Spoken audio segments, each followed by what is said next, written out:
What's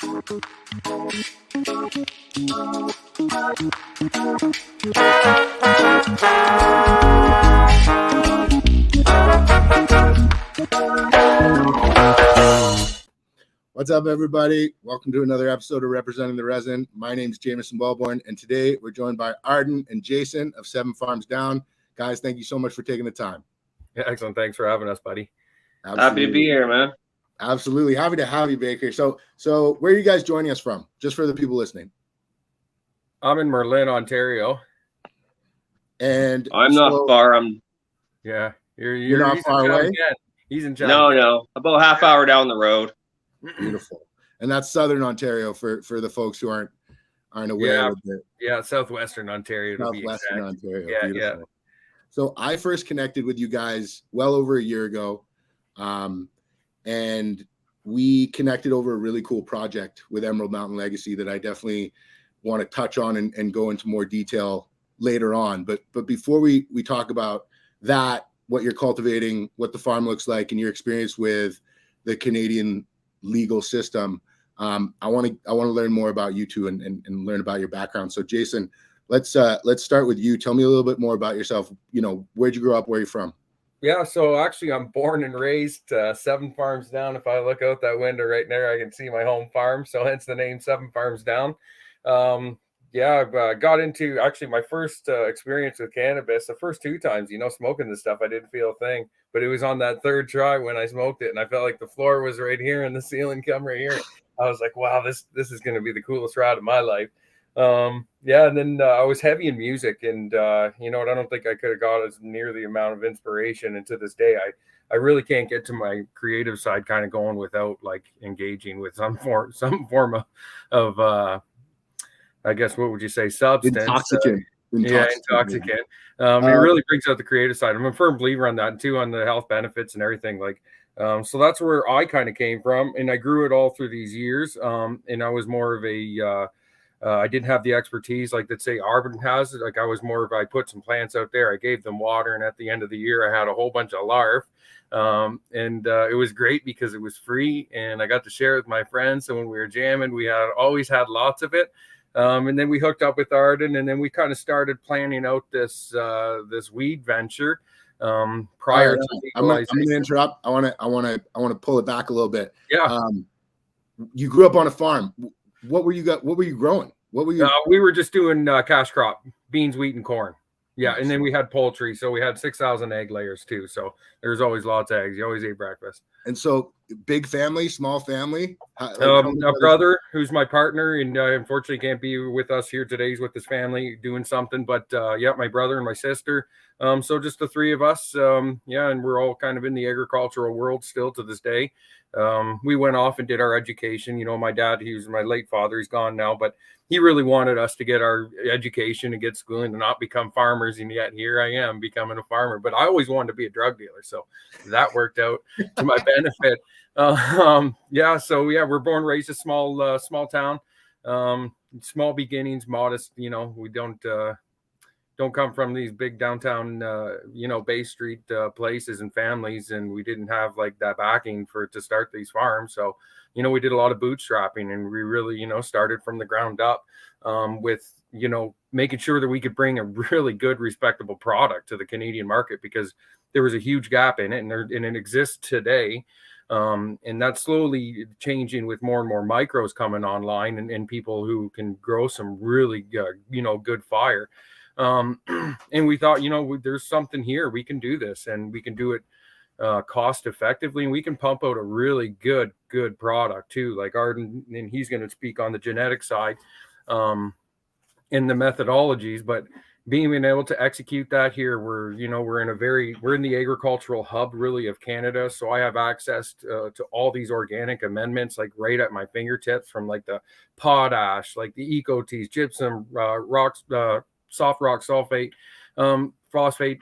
It's all right here. So it's really a good place to kind of start from an outdoor and applying like agricultural practices into this new industry, because by and large, it's we've been treated as pharmaceuticals, and you're growing it inside, and you're wearing, your beard nets, and you got hair nets, and you got gloves. Well, here my plants kind of just sit outside and they grow really well. And we're not reinventing a wheel here.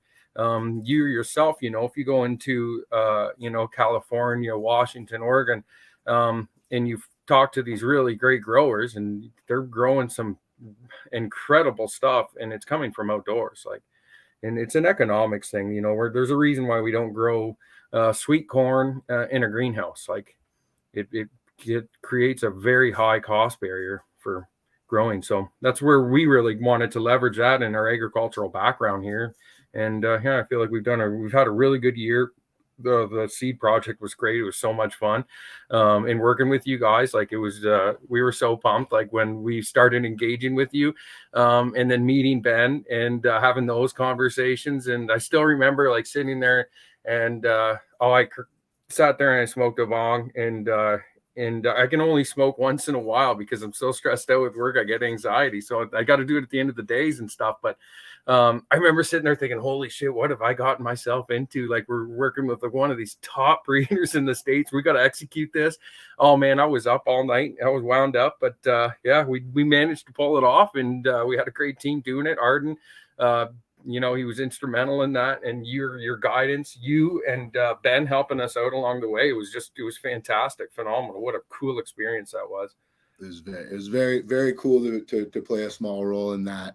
Yeah. So you've had 2 seasons in the legal space. Is that correct? Correct. Yeah. So we'll be going into our 3rd season. Actually, we're prepping up. We're doing some breeding project right now inside, doing some crosses. We're going to do some pheno hunting coming up, making some seeds, getting ready to build up mother stock and clones and everything. And then, doing it all over again and re-executing some, hot fire. So I'm just about to switch over to Arden, but were you one of the early applicants in the licensing program, or did you apply post October 17, 2018? We applied post.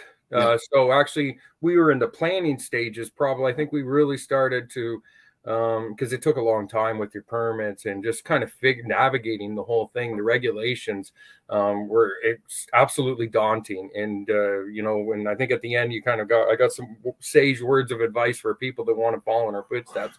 It was a heck of a process. So we didn't submit until I think it was June 2020, and then we had our license November 27th, 2020.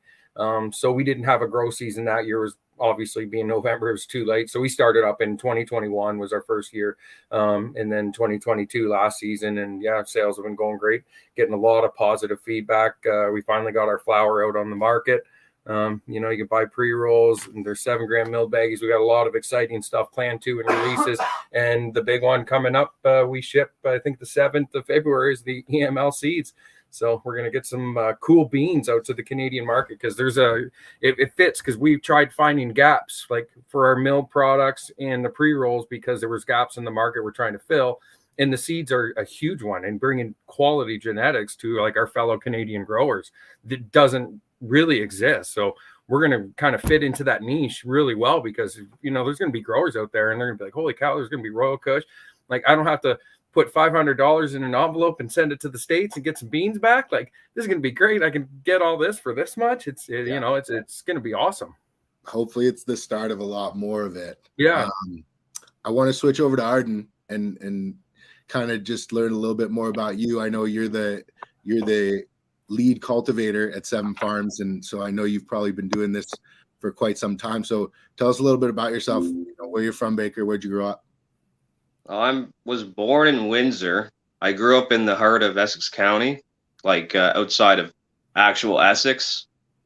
I kind of moved to the city around the end of elementary school, maybe 14 years old. And that's kind of where I started going to high school in the city of Windsor there. So and what was cannabis like for you? When did that become when did you become aware of the plant? The plant, the first time I kind of smelled cannabis, I was really young. I smelled it and I was right away, what is that? I was hooked, but I was so young. It's years later, when that aunt or uncle would come over your mom's and you'd go to bed early and I'd smell it again. Right. So I'd go downstairs in the morning and like look in the ashtray, you know, like what was that smell? And like, but I probably smoked weed for the first time. I think we were about 12 years old, man. And then like I learned like it's a plant and stuff like that. But from a very young age, probably around like 6 years old, man, when I first smelt that smoke, I was hooked. What was high school like for you? You know, did you enjoy school? Was it a pain in the ass? What was that like for you? School was easy, man. It was too easy. Really, I was actually like getting everybody fucked up before school. I was, you know, selling 3 for $10 every morning, getting off the bus. You know what I mean? Let's get it. Everybody goes to school stoned. Yeah. So I went to school, man. I showed up.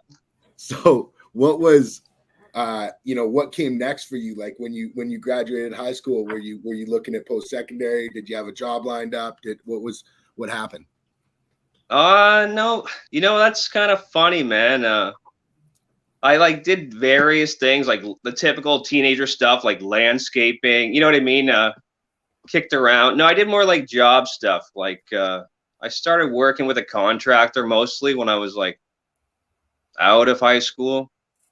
Cause that kind of like, by then I was already growing, man. Like so it allowed like flexible hours. Like he knew the drill too. Like he used to grow, like he was like 40 and I was like, you know, 18.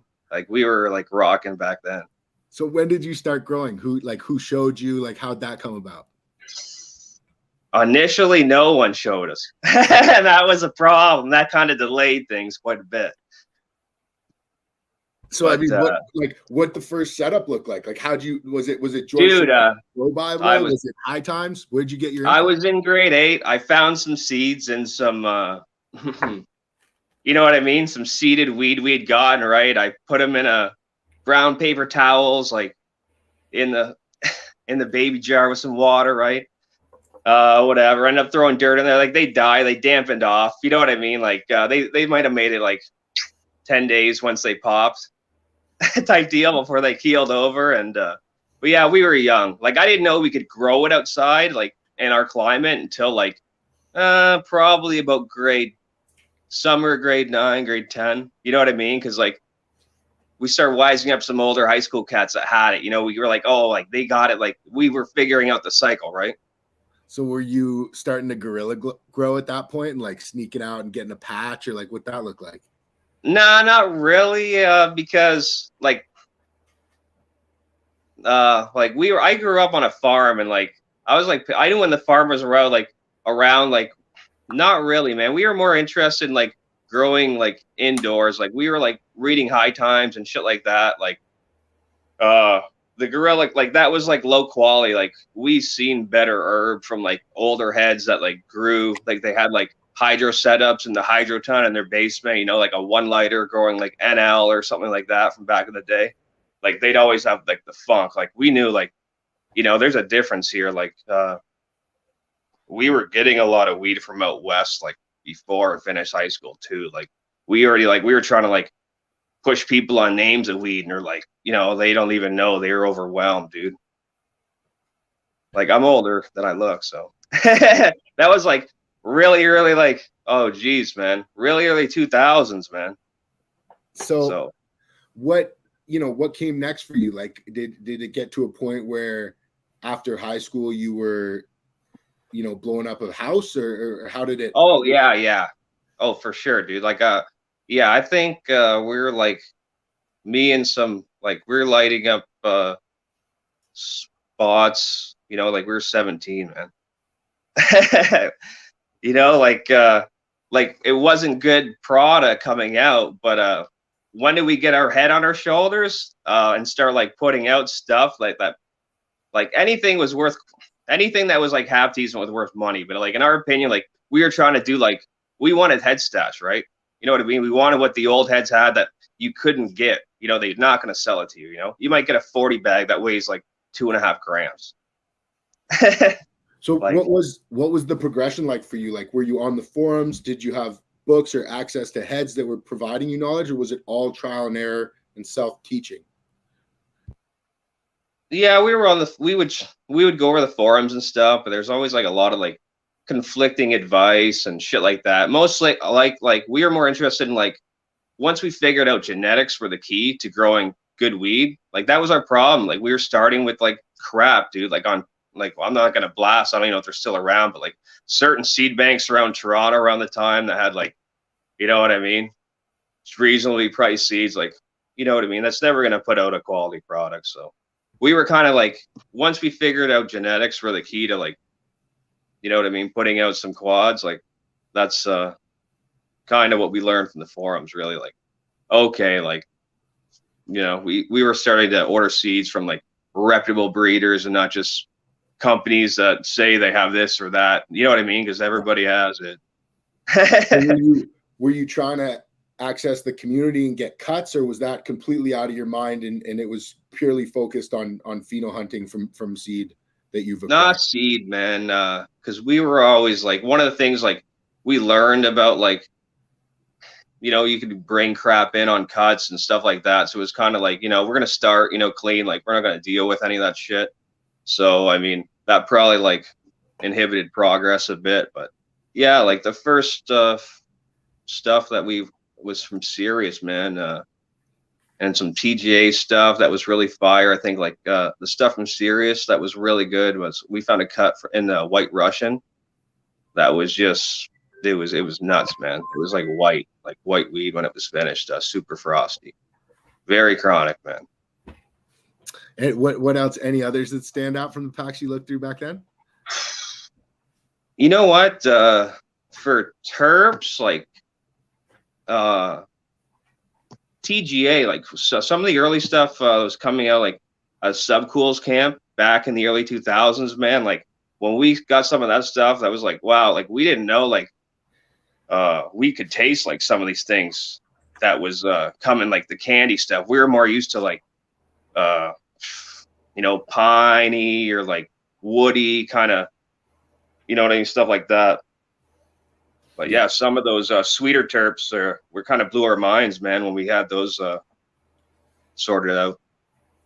And so what came next? Like what was the progression after, you know, lighting up a few houses? Were you like, at what point did outdoor come on your radar as a viable opportunity? Was that much later, or was that fairly short after the house? No, we like eventually tried it out. Like, you know what I mean? You get you and a buddy because it's a bit of work, and it never shook out really, man. Something would happen, you know. Something's always happening. It's just like a house was like, okay, we can, you know, we know what's going to happen with a house. There's a couple things that'll happen. That's about it.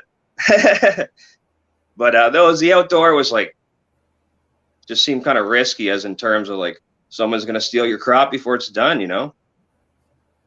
Yeah, no, there's always that. There's animals. You yeah, know, that too. yeah. So, yeah, I mean, so what happened after that? Like, is it, you know, what was when did you connect with Jason? Oh, geez, man. Probably 2019, I think. Yeah, 18. I don't know. They were like, before they got their license, it was kind of an odd thing. Like, I'd actually moved to a new house back towards family because I'd kind of worked away from Windsor a bit. And whatever. So it just by fluke, really, I gave some weed to a local guy that I knew, just because I was always doing that, like giving people chronic, like, here, man, try this. Tell me what you think, right? Like I'd whip some shit up and give it to people, and I ask for feedback, right? Because if I sit in my own bubble smoking all my own weed most of the time, you know, it's like, of course I'm going to be partial, like think my weed's the best, or you know what I mean, really good. Yeah, no, for sure. So Jason, the weed ended up on my desk. Yeah. We're like, so okay. You saw that that bag, and were you just like, we have to meet this guy, or like, how did that? Oh, absolutely, because we were talking to other growers that were going to come in, because we were still planning. we were trying to find like somebody that could help us on the genetics and growing side, like bring some more expertise. Because yeah, like I had thrown stuff just out in cornfields and like just grew it. Like I wasn't very scientific. I was busy always working, like, so yeah, so we were like, well, we gotta sit down and meet this guy. And I think first time we met, it was like, 9 o'clock in the morning. We're having coffees and smoking doobies, and we're like, yeah, this is the guy. Like this, yeah, yeah, That's super cool. yeah. That's awesome. Baker, were you planning or like entertaining a transition into legal cannabis, or was that something that just naturally came up and worked out? Oh, no, for sure. It was on my radar. Like, it's always like I've been like, even as like licenses change from like the MMAR to like the ACMPR, like the big case, like the Allard case or whatever I think it was, I believe that kind of flipped that whole thing. It's like, okay, like it's on now, basically. Like once that dropped, it was like, okay, like everybody and their mother is like, this is gonna be like a huge wave. Like, so if you're not on like the top of your game, you're gonna get left behind. 100%. Like that was my look on it, right? Like, you're gonna have the quality, man. Like it's it, quality over everything. 100%. So where did your outdoor cultivation experience begin? Like, was your first true run at outdoor at 7 Farms Down, or had you been cultivating outdoor prior to that? Well, no, when I moved out to my spot here, like a few years prior to like those guys, I saw like an opportunity and a gap in the market. You know what I mean? Like you're not going to take cuts and put them in a field and pull down good weed. It ain't happening. It don't work like that. Like you have to breed, you got to work like lines, you got to test lines, like you got to like put them in the environment. Like ideally you should bred in the environment in which you're going to use the plants, but you know what I mean? Like that's not a luxury everyone can enjoy. Mm-hmm. So were you working lines in those years leading up to? Yeah, like I was already like on like plant breeding and like looking to make like commercially viable, like good weed commercially viable. You know what I mean? Like outdoor, like at scale, like like I knew like I saw an opportunity, like I knew where like outdoor guys were going to be coming online too. Like once that came out too, because eventually it was like, oh, like, I don't think there were any outdoors until a couple of years after the big boys got fired up with their big indoor grows, right? Yeah, no. But I saw it coming, and I was like, I don't know, something to do. Yeah, so the genetics, he was working outdoors just down the street, basically. Well, probably like seven highways over. Yeah, it was already like kind of tempered to our climate. Like it really, yeah, because then even when we were in pre licensing stages, we were running that actually down at the other farm because we didn't want to put anything on site without a license. So we were doing like just our personal stuff there. And we were testing it and stuff was coming back, and we even set a plan up. We didn't give it any love, man. We didn't even water the stuff, and it still tested at like 21% THC at the end of the year. We were blown away. We're like, wow, the stuff's yeah. Compared to what I remember the work it would take to bring a nice quality flower, like something that you're growing outdoors, and you're like, and it comes in and it's just dense as hell. Like it's very hard and like most people can't figure out that it's even been grown outdoors. Like the honest truth is most people think it's hydro, which is like it's a compliment to you. It's true, man. You see it like not all plants will produce like commercially viable means a lot of different things, and like like you want hard dense buds like throughout the plant, like obviously, man, like everybody wants these things, but to get them, like what I mean, a certain climate and environment, like it takes some work. And I know I was already on the genetics tip from like 15 years or more, like that I knew knowing. So it's like I just had plants that I'd liked and kind of did some breeding work, and I have a hoop house here, like, and I use the native soil in there, right? I made some amendments, but yeah, it's mostly clay in there as well. What were the building blocks of those genetics that you were working with, Baker? The big one, like I'm not gonna like out everything, but the big one and like the most like predominant one for me would be it's the cherry boat, which is a weird name. My friend names it because I don't name weeds. I literally give them numbers and like letters and numbers. It's, you know, I'm not a big like naming dude. So, but yeah, cherry boat. So it was an 11-week pink kush, like some just ridiculous pink kush, man. Like the one, like super narcotic and like heady, like addicting taste, like very greasy though. You know, like the resin heads weren't like you touch the weed and they would kind of melt, right? Like by the time you're cutting all that weed up, like you don't really see the resin, but the weed's kind of like darkened up a shade or two because it's soaked up all the resin, right? Which is cool, but I mean, from a commercial point of view, like that's not gonna fly. Like you're not gonna be able to baby a plant and, you know what I mean, not touch it like you can on a small indoor crafts operation, dude. And that's cool. Like that's where it's at, right? But at scale, man, like you know what I mean. You gotta have stuff that's gonna hold up, man. You know, like resin heads are one of those things. Absolutely, 100%. I want to talk a little bit about cultivation methodology. So you said you had some hoops at your place and you were utilizing native soil. You know, are you feeding with any specific methodology in mind, like KNF or Jadam, or how are you digging out your holes before you're planting? Or are you just going straight into the compacted native soil? Yeah, so we do like a mixture of things. Like we apply basically most organic amendments. We have like pots, fabric pots in the front, 100-gallon fabric pots. We did a custom build soil on that, which was a huge undertaking. It seems so easy, but you got to test soil from multiple buyers, and you got to basically scatter all the way across the freaking province just to get some topsoil that's clean. Luckily our dirt here was, so that was easy, but we did that. We did raised beds as well. We got some hoop houses. We tried light dep in the first year. And then we also have stuff that's just right into the native soil and on raised beds as well. So we have a few different methodologies, and we're still going to keep kind of working with all of them as we move forward. You know, just kind of seeing where the winners are. Certain strains do like different things, but definitely growing in the native soil is probably one of the more preferred methods at this time for us. And so it's just at scale.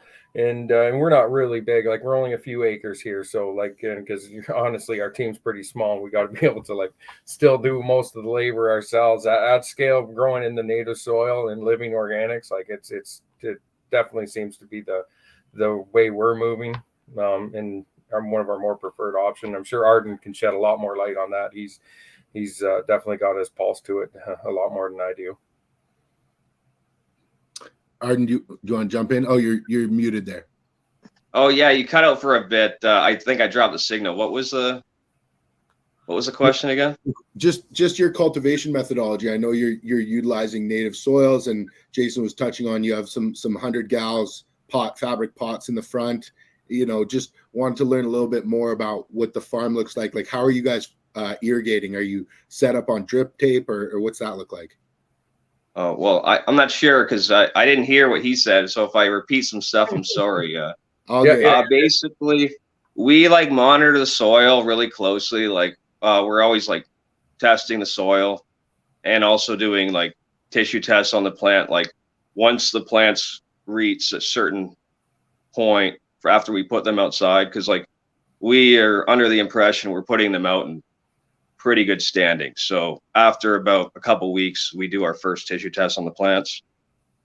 And we have drip tape upon, like we do like rainwater collection, like whatever, like try to collect as much, like whenever we get as much rain, it runs into the pond. Like, so on the 100-gallon pots, we're using spray stakes. They're not my preferred method, really. I like the drip tape. I find with the spray stakes, especially when the plant gets big, you got a lot of trapped moisture under there. And sometimes you might not get. I don't like moisture near the stalk of the plant. Like on a big full-term plant, I don't want water there on a daily basis. Like it's not for me. It's too high risk. It's a big plant. There's a lot of investment there. Like I prefer drip tape, but on a 100-gallon pot, it's kind of hard to put drip tape. Yeah, for sure. What have been, some of the struggles that you guys have undergone as you scaled up on the farm? Like, were there some unanticipated things that jumped out at you that maybe caught you off guard? Jason's not well, basically, like, I wouldn't say off guard. Like, I at least, like, I was well informed of like all the things, like even like bugs coming and going, like on the wind. Like we got to deal with like seasonal like corn borers and like different kind of like moth larvae, right? That generally like feed on corn, but they also come like stalk borer, right? Like, like you get those in your crop, and generally they come in, and for our stuff, it's kind of flowering. It's just starting to, so like they get into a big stalk, and like obviously we want to get in there and get after it. But like just on the wind, right? If the wind patterns start coming in from the south, that like temperatures are like, a certain way, like we are like preemptive, and you know what I mean? Like biological, like we use a lot of biologicals. Like no, like we're watching weather too, man. Like temperatures, like we're well aware, like everything. Like we are outside, you're at risk, right? You're at will of like Mother Nature's. She owns you. Yeah, we're in a very windy spot, so I grossly underestimated how windy it was going to be to hold up these monster plants. Like how many stakes posts I was going to be putting into this farm. Holy smokes, I did not see that one coming. I thought, and when they got big, like some of the big trees in those 100-gallon pots, oh boy, that created a whole other set of issues. But we managed to deal with it. But whoa, yeah, doing a lot of T-posts, pounding a T-post in. A lot of them. So your first season, you cultivated the cherry boat, which is a Pink Kush pheno or selection that does well outdoors. It's a lot more than that. It's a lot more than that. That's all that Baker will tell us about it. No, like that was like the start of like the cherry boat line, and like I can tell you about that side of things. Like that's cool. But like there's a workhorse on like, like I'll tell you like most of the bits. Tell us right? what you can tell us, bro. We're interested. Yeah, okay. Well, basically, seeds never came in this weed, right? The 11-week Pink Kush, like these guys were growing it for quite a while. Like they wouldn't even like, this is one of the only cuts like I'd ever asked for, right? And like they weren't giving it up, right? Because this stuff demands like premium even to this day. So they weren't giving it up back then because they knew its worth. So basically, like we bought pounds and pounds of that weed. Like it was bad stuff because like we'd smoke it like crazy. Like it was terrible because it was hard on the pocketbook, and you wouldn't get shit done. You just sit there and smoke this fucking Pink Kush all day, right?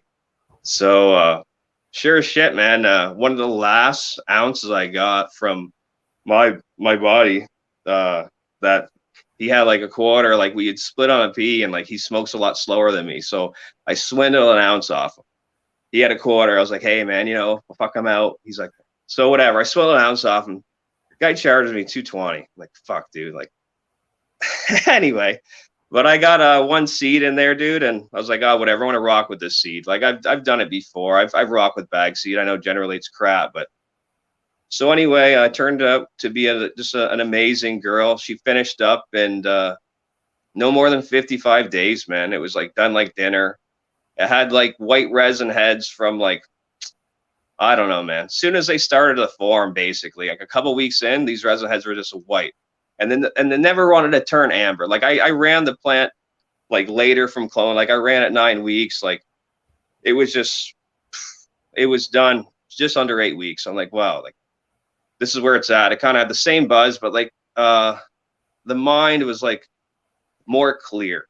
You know what I mean? Like I could smoke this weed and I could function. Like I'd get up, you know what I mean? It's like it was super super interesting, man. So what happened that I was into some Top Dog gear at the time, and you know, I was already kind of like messing around with other breeding projects and trialing in air, and because I'd popped so many seeds, a lot of time it wasn't better gear than like some of like the crosses or like little projects that, you know, we do at home. So I found a really nice male, like probably I think I got a pack and it had quite a few males in there that could have been on me basically. What top dog pack? Cherry Chem. Okay. So it was a Chem 91 BX crossed to Cherry Pie, right? Like, so I was like, the whole thing, like once I got a Rinley genetics, like I was like, okay, like if you want to get something and you're not getting in the original cut, you got to get seeds from somebody that like is in that original like circle, right? You know, that in that crew. So JJ, like he's a genetics junkie, like he's not using like whatever, like the Cherry Pie he used. I think I even talked to him about it. He's like, yeah, man, like I use the Cherry Pie. He's like, there's only one.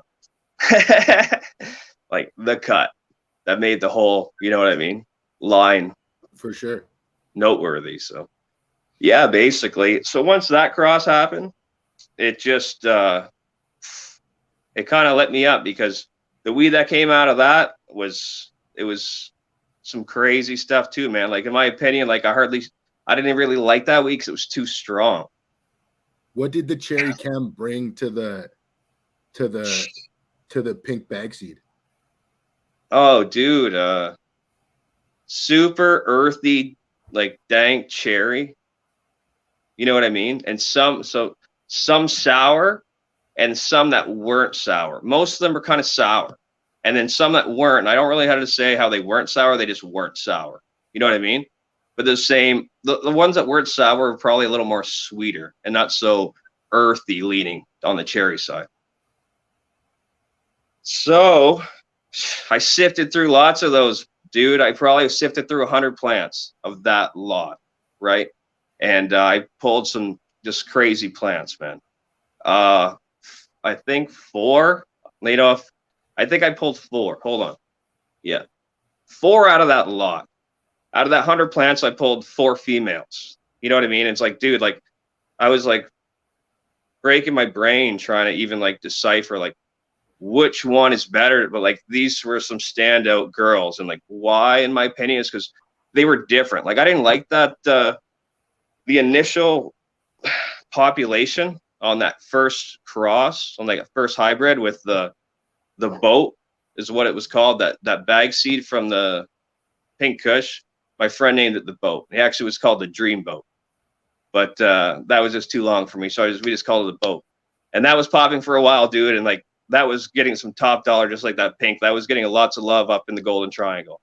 Like but anyway, out of that lot I picked 4 exceptional girls, and they were different from that original, like that mostly population with those dank cherry notes. I picked the 25, and it was just, it ran a little longer.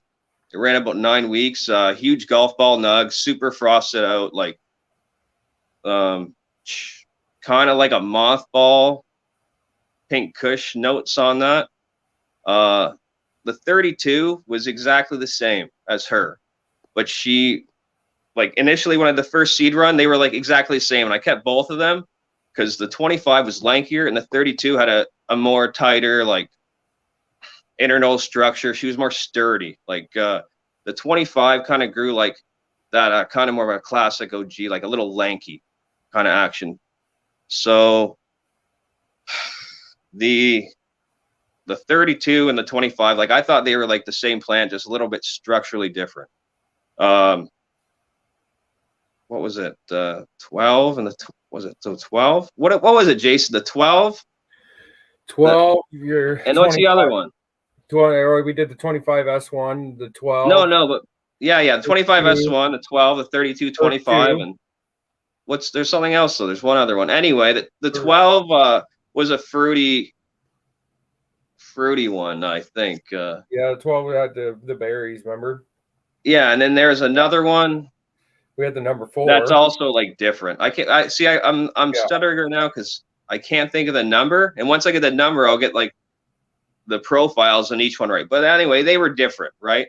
So I had these 4 girls out of that lot.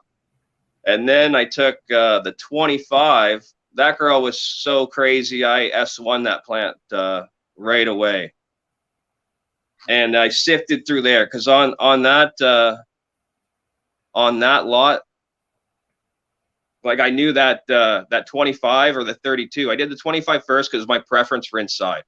So that I just like I want to make more seeds in case I lose this plant. And I was already on like trying to breed sturdy plants like that are going to grow well outdoors. And I knew these guys when I had those 25 sifts. So I pulled a plant that was like, I was on that anyway. So I pulled a plant out of that 25, which was a lanky, that lanky one that was like tight. You pulled the plant and held up well. Like you pulled that out of the S1 of the 25. Yeah, because the 25 was a lanky, like she was a lanky girl of the bunch, and a lot of that gene pool, like there was a lot of lanky plants in there. I pulled one for structure and just a really nice smell, like fruity, like a gassy fruit smell. And what kind of like this is previous to connecting with Jason? No, like I was already working on some of those lines, but that's like when I did that 21 or the the 25S1 sift, I knew these guys at that time. Okay. But I was like on some, you know what I mean? Like I was already on my mission here. 20, and the other one was the 21 we forgot. There was the 21. Yeah, the 21, the 12 and the 21. So the 12 was fruity, like berries and stuff. And the 21 was I think she was the one from the General Pop, that earthy dank cherry. That was the best one of that, because I was like, you know what I mean? I'm not gonna not like move it along with the rest of them because I didn't like it. Like everyone else loved that shit. For me, I thought like I was too strong. Like there's some stuff. I smoked some stuff way back in the day we grew from Mandala Seed Company called Hashberry, dude. And people loved this weed. Like it was super medicinal. And I like if I smoked too much of it, or if I smoked it like normal, like I used to get kind of nauseous, man. Like I forget what it was. Like it was some hippie stuff. They said they got from like a bag seed. They got from a guy in San Francisco, like back in the 60s. But I forget. It was called Hashberry from Mandala Seeds, though. Like way back in the day, we grew that, like early 2000s too. I've definitely that was one of those weeds. I was like, this is kind of too strong. I don't know. I don't feel good off this one. Yeah, there's definitely some strong ones out there, and definitely with like flower profiles, you can get some really, really interesting stuff that hits you really different. So I think that's cool. Yeah, I think that's a good point. It's probably more the terp profile that's kind of rubbing me the wrong way. Yeah, because I love me some strong weed. Like that's what I'm about. So you guys, now that we've kind of established, which is really cool, and I really enjoyed going through that, the cherry boat lineage, was that the exclusive cultivar that you were growing for your first commercial crop, or were you growing all the different phenos that we were just talking about in different plots? Like how did that work on the first year in commercial cultivation? Well, I can answer it, or he can. As I'm sure you know, but maybe not everyone knows watching, like the legal landscape is like pretty complex, right? Like if you're not like a big company, like, and you don't really have connections coming into the market, like, you're not really sure what you want to do.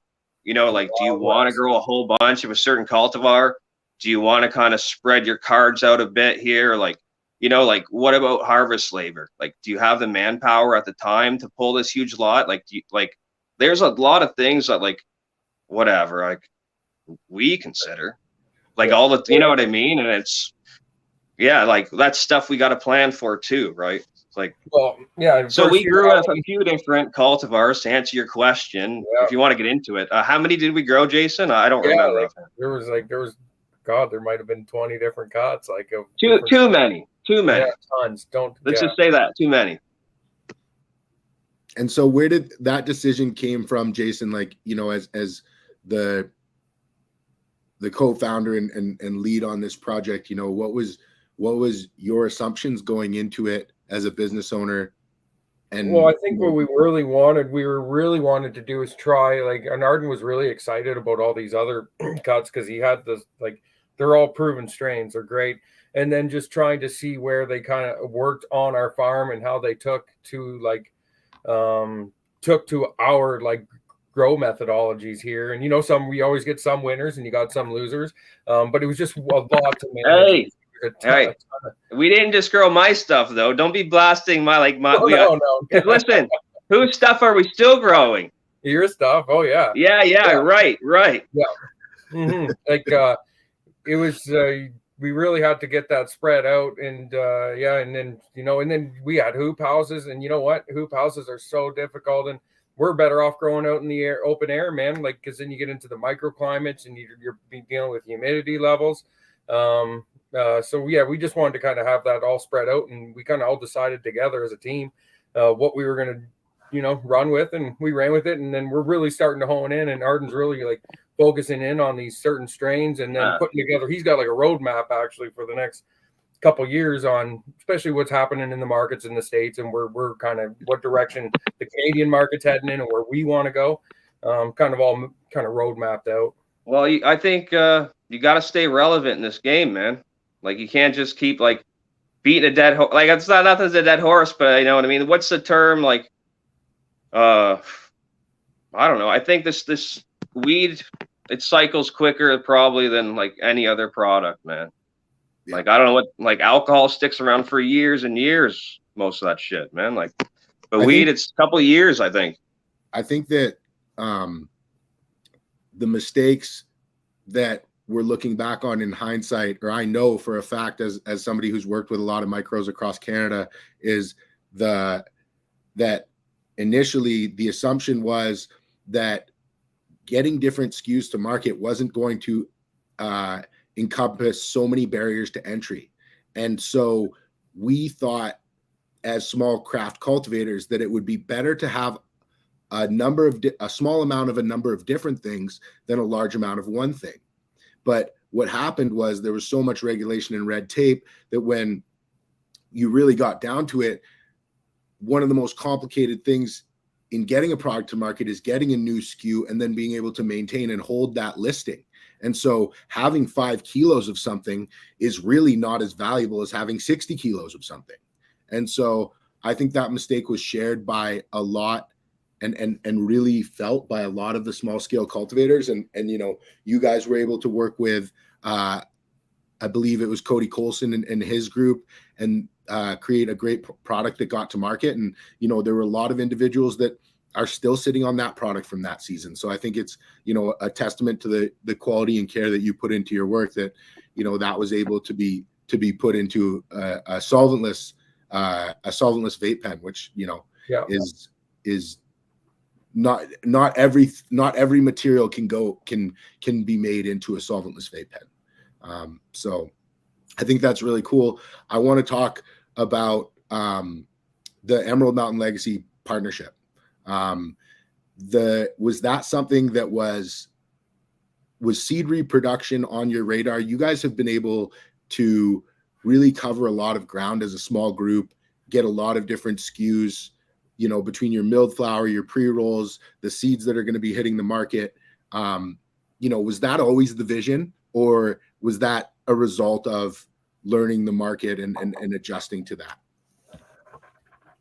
I think, to be honest, like, I think it's something that it was lacking. Like, I looked at like seeds, like the legal, like what was available to like the general public going in the store or online or whatever, right? And it's like, what is this? Like, most of the stuff it's not what it is. You know what I mean? Like, show me, you know what I mean? Like, show me that this is what it is, because you're just selling people snake oil, as far as I'm concerned, when you like mislabel shit. Like, I don't.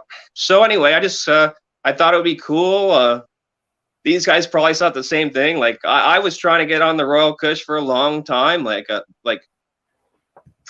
when that stuff initially kind of dropped, and like it was kind of like it was hard to get, man. Like packs would go fast, like they were expensive. You know what I mean? Like if you were getting them resale, you're paying like 1,200 Canadian. You know what I mean? For sure. Like if you know what I mean, and you're not gonna find one. Like, but like as like how the seed market kind of progressed and everything, like yeah, there's a lot of seeds out there, and like I just don't think a lot of guys pushing the stuff over here. Like they're selling it and marketing as maybe something it's not, in my opinion. Like I'm gonna maybe get some of these seeds and we'll grow them out this year and see what's what. We'll grow some of the Royal gear with some of this other stuff that's on the market, and like whatever, let's see what's good here.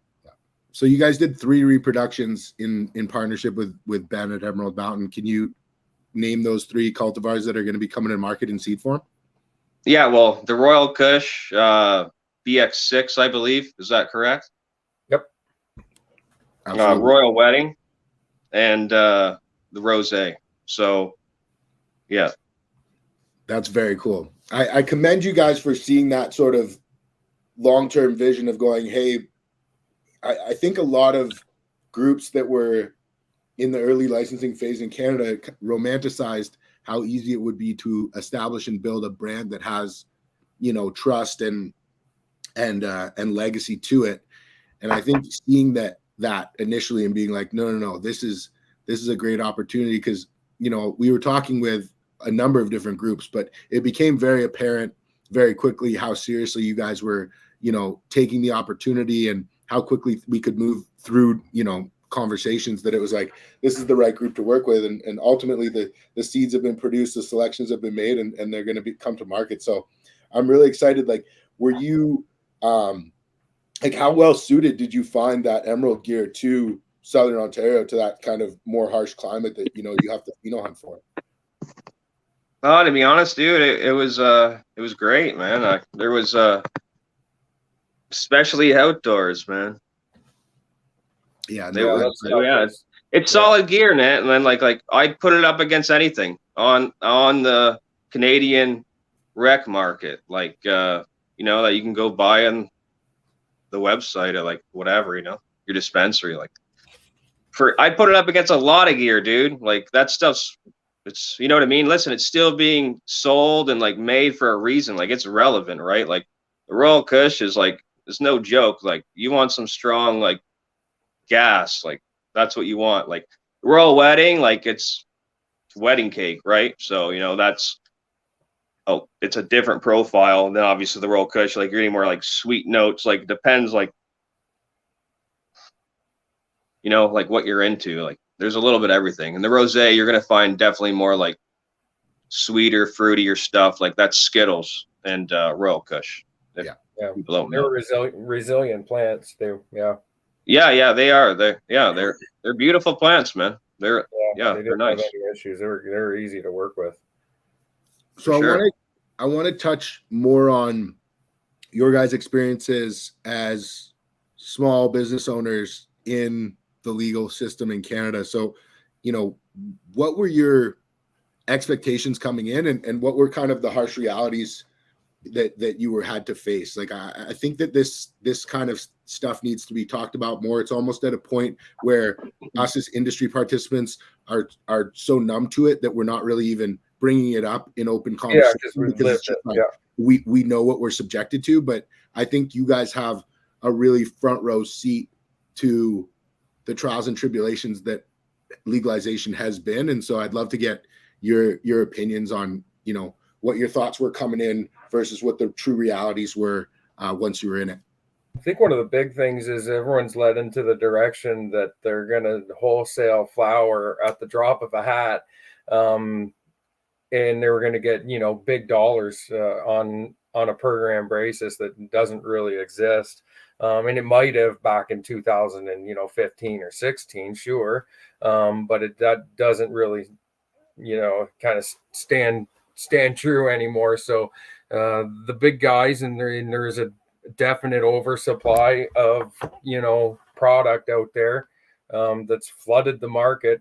Absolutely. So you really got to, separate yourself, like with our genetics and ARADEN, like you got to kind of put your best foot forward and have something good to bring. And we have that to offer, like the genetic side. And like to say, I've learned more about weed probably having like 10 conversations with ARADEN than I've learned my whole friggin' life. Like, and that's a real thing that this industry really needs, is to let these, you know, the guys like the ARADENs, that are the true legacy craft guys. Sure, I was part of the legacy. I was just throwing weed out in there, and I was growing larf, and I loved it at the time, and I was buying tons of it. And God forbid if I ever bought a bag of weed and I knew what it was, because it cost twice as much, because it was Blue Dream, or it's White Widow. But bringing quality genetics to this industry is really, like, I know I've talked to people and they're like, oh, you know what, I think we're going to get into growing weed, and I'm thinking, you know what, if you don't have your pulse. Listen, we still see it now, man. We still people come like entering entering the market, like some of like the seed declarations or whatever you call them. Like, I'm like what do you plan on doing with, like, what are you doing here? You know what I mean? Like, whatever, man. I think the industry, we got a big pheno hunting is. I think pheno hunting is wildly romanticized. I think that is one of the things that draws. It's almost one of the pitfalls of a lot of these corporate suits, is they go, oh, well, we've got a bunch of seed, we're going to just get started, hit the ground running, we're going to find something in a cycle, and we're going to go. And listen, understanding that you could spend a year turd, man, and have nothing. So I think we both have gone through that and understand it. So I think that understanding where do you feel genetics are going right now, and for the last 10 years, even the most tightly held genetics are accessible. And you and I kind of, it hasn't been, and I'm sure there's absolutely exceptions to that statement, but for the most part, genetics have moved pretty freely. Do you feel, and I'm specifically talking about cuts, do you feel as though genetics are going to start to be more tightly held to be leveraged for brand differentiation, or do you think you can't prevent those genetics from moving the way that they've been for the last decade? Well, like, to be honest, the people make the weed famous. You know what I mean? Like, so if you don't get it out to the people, like, how is it ever going to make a wave? How you gonna, you know what I mean? Like, are you, like, so you got to, like, maybe keep your circle smaller, but I mean, you still got to put it out there, man. Unless, you know what I mean? Unless you got no, I think you got to put stuff out, man. Like, different parts of the globe or whatever, man. At least North America, like, it's a big country, man. Even Canada, right? Yeah. So, what's your what's Seven Farms plan moving forward? From last year to this new season, is it still have multi projects? Are you honing in on different product lines? Like, what's the plan moving forward, Jason? We're definitely honing in on the genetics, and then we're releasing new SKUs coming up. And overall, what our plan is to grow a whole bunch of really good dope and move it. That's like the ultimate, like, that's the big play here. And that's what we want to have, these tons of these great buds. And we want to know on a weekly basis that it's actually sold and moving. And we're achieving that finally right now. The sales are going great. Feedback has been, just positive all around. That for us is the big win, is seeing smiles when someone comes up to me and is like, hey, I bought your pre-rolls, man, and they were great. Like, this is, man, it's just like, wow, we put our heart and soul into this, and we worked our absolute tails off to get that flower to market. And it's kind of nice to finally see a little bit of the light at the end of that tunnel. We're going to keep rolling off of these successes, and that's it. Like, I don't think ARADEN wants to try 20 different genetics next year, because he already kind of knows we're just going to grow a handful because it's easier for us, and having larger lots individually is economically more viable from the commercial standpoint. And I'm sure, ARADEN, you want to add to this? Like, well, I mean, the first year, like, I didn't have as much say as I had the second year. So the first year, like, whatever. Like I'll throw people on the bus, but whatever, man. It was Yeah. rough. Like I bit my tongue most of the time, but like I don't know, man. I did curse some people out. Let's just say that, right? Like, fuck you doing, man? You know what I mean? Like, business. I don't care if it's inside or outside. Like, you know what I mean? I just want to treat like the plants, man. Like, the plants come first. You know what I mean? Like, the soil comes first. You know what I mean? Like in our case, the soil. Like, we got to use the soil every year, man. You know what I mean? Like, we want to keep it in like top condition. We want to make it better every year. You know what I mean? So we get a better product, you know, like every year. Like we don't want to see like a decline in quality. Like every year, like we're going to get better. Like, so the first year is like all the wrinkles got ironed out. Like this year, everything's on point. Only for sure. I wanted to ask you, Arden, about a comment you made about a leaf analysis. Are you testing bricks, or what are you testing for with your leaf analysis? You know, we do look at bricks from time to time, but no, like nutrient, you know, saturations and things of that nature. And what do you, can you give us an example of something that you observe nutrient saturation test, and then how you would, you know, correct that? Is that a top dress? What's that look like? No, generally, the best way, like this goes for anybody, man. You're growing inside, you're growing in a tent outside.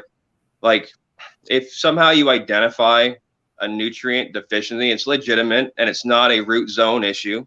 You know what I mean? You know, fusarium or something's chewing on your stalk, like whatever. Like if it's legitimate, a foliar application is the way to go. You know what I mean? Like, but you need to like identify that. And then like, a lot of deficiencies look the same, you know, especially like it's a little more pronounced, like inside, I think, like the definition between, but like outside, at least, like it, you know what I mean? Like maybe when like a leaf gets deficient and it's like, it's not as durable outside, you know what I mean? So like it, like you might think you got like this kind of issue when really like it's just this you got to sort out, but the leaf's not happy, the plant's not happy, you know. Like, but this year we didn't see too much. We were on top of everything. Like the first year we saw lots and we were chasing our tails lots. You know, it wasn't fun, dude. I wasn't a happy camper. You can ask this guy. Like I was like, dude, like I don't yeah, like I'm like the drill sergeant when I rolled in there the first year. Like I was much more chill and laid back because they were like, listen, like, what do you think, dude? Like, you know, they like wanted to listen to me more, right? I didn't have to like slam my fist down and say, listen, you know what I mean? Like, the fuck are you doing? Sometimes it takes that season to kind of proof is in the pudding style. Yeah, we had a lot of kinks to work out. That's that boot camp season. Yeah, season 1 boot camp for sure. Yeah, we got whipped. Yeah, man, we were on it though, man. These guys, that's 100%. That's true. Like this year that it was running on point big time, man. And like we're, you know, last year we were looking at a wholesale, like the wholesale side of things. Like we didn't do like you know, there's like a whole thing, man. Like product submission on some of these provinces, like where we are in Ontario, like it takes a few months, dude. It's a few stages. Like, oh yeah, there's you know what I mean? It's not like, oh, I want to sell this in a dispensary in Ontario. Like, no, you got to get picked up first. Yeah, it's a long process. And if you don't got a quality, you're not going to get picked up, man. I mean, especially as the market gets tighter and tighter. Yeah, my biggest issue with Canadian cannabis is that they inserted government workers into our supply chain in probably the most crucial part, which is distribution. Listen, I'm not blasting those government bodies, but I agree with you 100%, dude. They're the only ones that are making the big bucks here. Like they're just, I think they're taking money out of the producer's pocket and the consumers 100%. And it's BS. In my opinion, that's it. In my opinion, they should insert themselves into the chain, but it should be in testing, because if everything's compared apples to apples, that's a lucrative business in itself. You're right. Sure. And they that for sure. That's a great idea. The relying on government employees to distribute very highly valuable product and list it and get diversity to market, is you're not going to have as good of a system as if you privatize it. It's just, I'm ready to take that argument on. So it'll be interesting to see what happens as the years go on. I really hope that eventually that aspect gets privatized and we can have more unique products come to market in smaller batches and lower listing fees. But right now, that's what we're stuck with. I commend you guys for, kind of coming into it with a B2B business plan, and then realizing that you have to put the work in and, get the processing license, or partnership in place, get the products made and to market, and get the listing, and go play golf with whoever you need to, or whatever it is, not saying you did that, but, kiss whatever baby, fill out whatever form, because there's not a lot of percentage left after the government takes their pound of flesh. So if you're not willing to go that extra mile, it's an even thinner margin. So I commend you guys for going that extra mile. And I think, brand identity and equity, as well as your secured path of distribution to the market, is going to be the most important thing going forward as the industry tools up and writes itself, and more money and more big business comes into it. I think having that brand recognition, and I commend you guys for doing that and getting products to market and doing stuff like this to get your story out, because it's going to be important. And, once you have that identity with the consumer, you're a lot harder to squeeze than you are if you're a no-name brand. So I think that doing stuff like this and getting your name out there, and Baker telling his story, anybody listening to Baker he knows what the fuck he's talking about, and he's been doing this. So you just need about 60 seconds with him, and, exactly, you'll be able to figure that out real quick. So I think that's really cool. I wanted to kind of, as we wrap up things, ask what your advice is. Like, what can you pass on to people trying to follow and do what you're doing that will save them time, energy, pain, and money? Find your Arden and fucking listen to them. Find some. I would say the best thing, from me, basically, the one thing I didn't plan on for myself, which I'm all about, business and all that, but I mean, the business side of things, you know what I mean?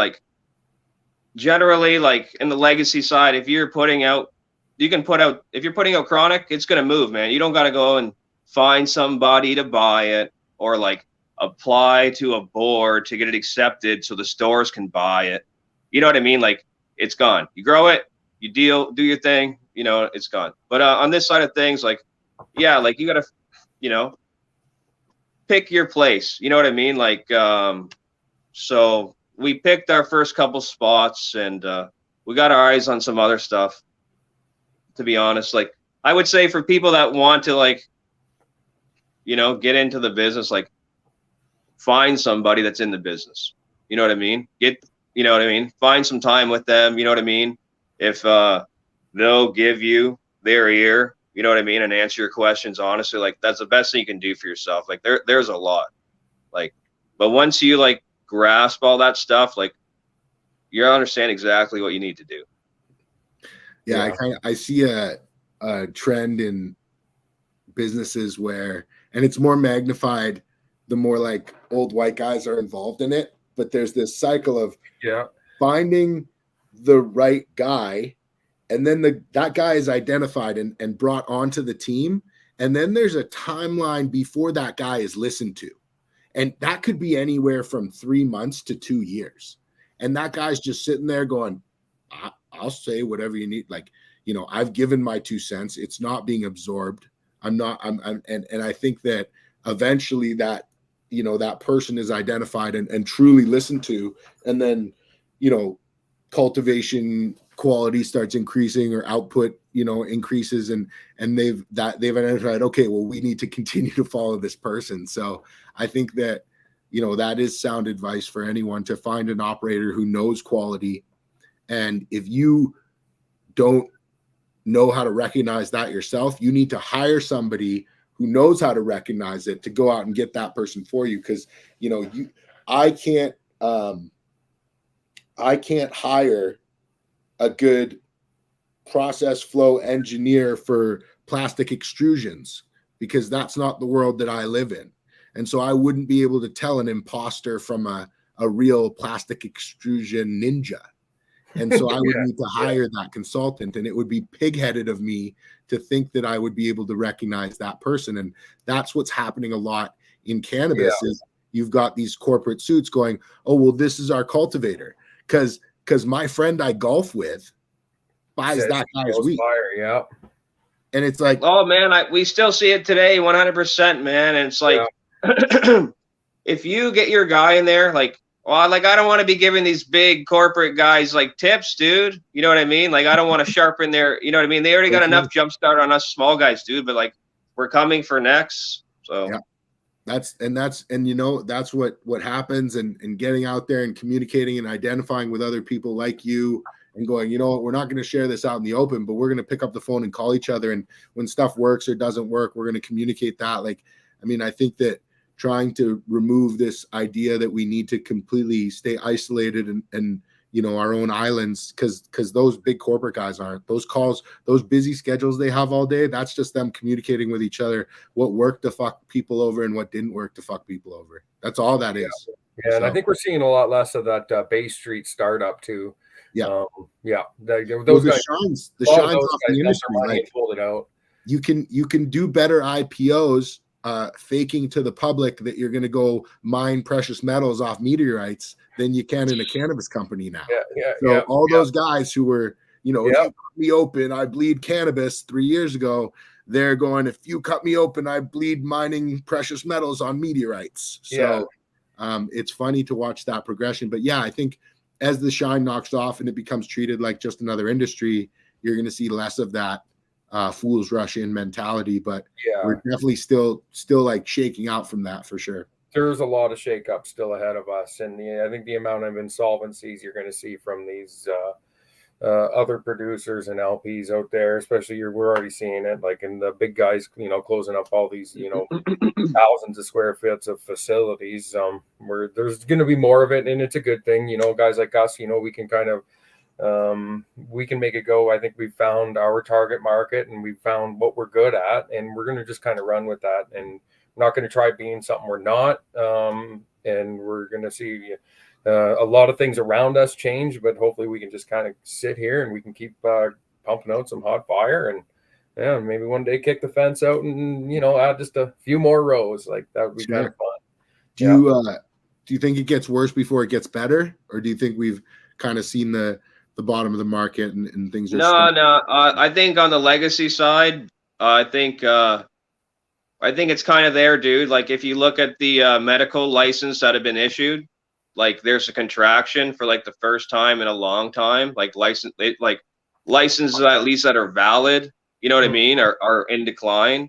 I've seen no, man, a lot of people have packed up shop, dude. Like there's cats out west have they've been growing 1,500 1,500 lights, like they shut down and shit like that, dude. Like you wanted a good weed, you're ready to pay for it. Yeah, we're seeing that is definitely happening. Because all that booth is going away now. Yeah, I think it's interesting to watch the legacy market and the legal market, and the middle of the market's falling off, but you're still seeing a high demand for really quality cannabis in both sides of the market. So I think that the roughest part might be over, and I think things will slowly start to get better. I'm hopeful, but we're at the mercy of a lot of different variables. So it's there's a lot of people on the way to your path to market that can derail things, and everyone's got to be in the pocket, and the government takes a big chunk and excise, and I think there will be some changes, but they're going to take a decade, until the regulators really kind of sit down and take the feedback from the growers and been like, okay, you know, I think we made our heyday off this. It's, you know, it's time to give these guys a little bit of a break. Yeah. You know, we're not bad people, like just because we were part of you know, the legacy market. It didn't make us any worse than any other person, but we're treated like criminals from the get-go, like from the security clearances to the, you know, the security on site, which is absolutely like asinine. And then they do things like that. Then you got people saying, well, I got 50% cannabinoids in my flower on these COAs. And you're like, well, so 50% of your flower is that really? We haven't seen that on this side yet, but yeah, we've seen, like, you know what I mean? The COAs. You know what I mean? It's like, oh, okay, man. Like, so I think on the legal side of things, we're gonna still see some price contraction. Bottom's coming soon for sure. I believe, like, we're getting near on the legal side, but I still think we're gonna see a little bit of crunch, dude. Like, but yeah, the end is near, and then prices are gonna start climbing, man. That's on the legacy, like, and that's for the retail side of guys. You're not gonna see any of that, but I'm just saying for like us producers and stuff, like, yeah, like, you know, there might be a little bit of drive down. Like the stores, like everybody, listen, like we sell it to a board. The board marks it up a lot. They sell it again. They mark it up a lot. And then you got to pay taxes on all that. Yeah. You know, we're not, you know, just because the price is this, like the farmer, we're getting a very small percentage of that, man. Especially like if you have partners, like, you know what I mean? Like post-harvest, like processing and stuff. Like there's a lot of things to consider. Like, you know, it all adds up. Yeah. Yeah, I think that until more G7 countries legalize and Canada can take a breath of relief from being like a global leader in something, well, I think once that happens, a lot of these regulations will relax. Potentially these taxes will be reduced, and then we'll be able to have a bit more of a healthy ecosystem. And, you know, you got to keep the animal alive if you want to live off it. You know what I mean? Exactly. Yeah. Oh, yeah. For sure, man. It's wild. Yeah. What, you know, this is your opportunity to kind of shout everybody out who's been helpful along the way. I'm sure there's been more than a few people. You know, Jason, who's been instrumental in kind of helping you guys get here? Who do you want to thank? Oh man, my mom is like, she's put probably more time down here than the law. Like it's crazy. She's up there like a lot. So she's worked. Shout out, Mom. And she's broke her back for us. So we really got to give a big shout out to her, because she put a lot of skin into this game as well, and she didn't really necessarily sign up for any of it, but she's here to support us. And luckily she's only 7 farms down. It's not far.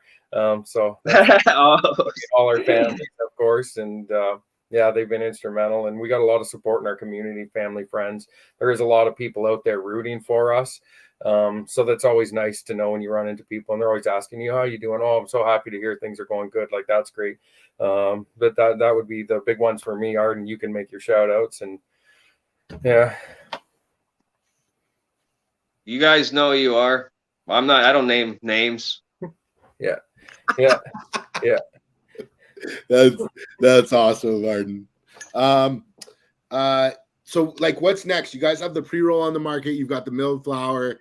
The Emerald Mountain Legacy seeds are coming. You know, what is there anything else that you want to announce? Well, as soon as we get our final, we'll be making an announcement here pretty soon. Once we get like the final, we get past, you know, all these submission phases with the OCS and stuff. We're not supposed to talk about it. Yeah. Okay. But yeah, we got stuff popping. Don't worry.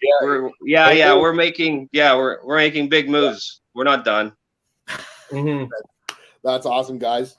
Well, Arden, Jason, I appreciate you coming on, man. It was really cool kind of learning awesome. More about you and where you guys came from and what the plan is going forward. And I don't think we're going to see this isn't the last year. We'll definitely have you on again and want to hear about all the cool projects you're working on when you're allowed to talk about them. So yeah, for sure, man. I watched the show, dude. So it's cool. Yeah, dude, I appreciate that. That. Yeah, well, cheers, man. So much. Yeah, thanks. And when you see Ben, tell him we said hi. I will. Yeah. Absolutely. Thanks everybody for watching. I hope you guys have a great night. Awesome. Thanks.